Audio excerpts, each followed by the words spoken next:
हूँ मैं तेरे हुस्न। मैं इस बात को बार बार बोलता हूँ कि खेसारी लाल यादव और पवन सिंह में कभी कंपेयर हो ही नहीं सकता है। कुछ दिन पहले पवन सिंह का एक गाना आया था, 5 करोड़ 5 करोड़ 5 करोड़, सुन करके कान पक गया था भाई, कान पक गया था, सच बता रहा हूँ मैं।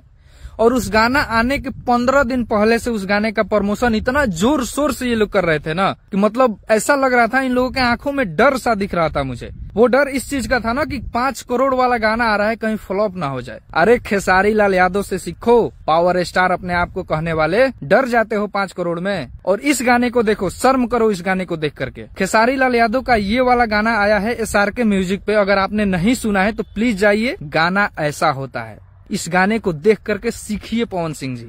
आप एक पॉर्न स्टार को ला करके नचाते हैं ना और अपने आप पे प्राउड फील करते हैं, है ना, लेकिन असली प्राउड इस इंसान पे है, खेसारी लाल यादव पे है, भोजपुरी का प्राउड। ठीक है, पॉर्न स्टार को ला करके नचा देने से आप बहुत बड़े स्टार नहीं कहलाने लगोगे। SRK म्यूजिक पे ये गाना है, प्लीज अगर आपने इस गाने को नहीं सुना है खेसारी लाल यादव का, क्या गाना है यार, कसम से बता रहा हूँ, दिल जीत लिया इस गाने ने। गाना हो तो ऐसा हो, मतलब पूरे भोजपुरी के लोगों का आन बान शान खेसारी लाल यादव, गर्व है आप पे। सच में खेसारी लाल यादव ट्रेंडिंग स्टार हैं। भोजपुरी में कुछ लोग पॉर्न स्टार को ला करके नचा रहे हैं और भोजपुरी का उन लोगों के नजर में बहुत बड़ा मान सम्मान वो लोग अपने हिसाब से बढ़ा रहे हैं। लेकिन भोजपुरी का मान सम्मान बढ़ाने के जगह आप भोजपुरी को गर्त में लेकर जा रहे हो। गाना बनाना है तो ऐसा बनाओ, खेसारी लाल यादव जैसा। 500 बैकग्राउंड डांसर को कैसे नचाया जाता है ये इस गाने में आपको दिखेगा।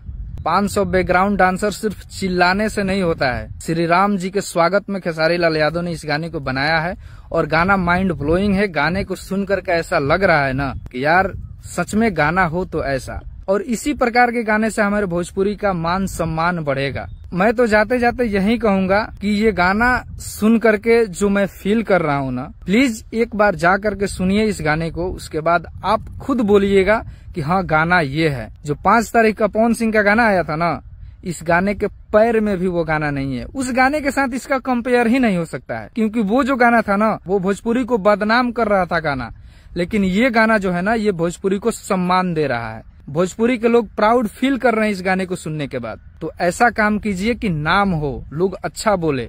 ढेला रख करके ऊंच होइएगा ना तो ज्यादा देर तक ऊंच नहीं रह पाइएगा। जब बारिश आएगी ढेला गल जाएगा, फिर जहाँ थे वहीं आ जाइएगा। तो ढेला धके ऊंच होने का काम हमारे भोजपुरी में पवन सिंह करते हैं, जो कि अभी हाल ही में किए थे। 5, 7, 8 करोड़ रुपया खर्चा किए, लोग थूक रहे थे उस गाने पे। तो गाना ऐसा बनाइए कि लोग भी सुने तो कहे कि गाना हो तो ऐसा।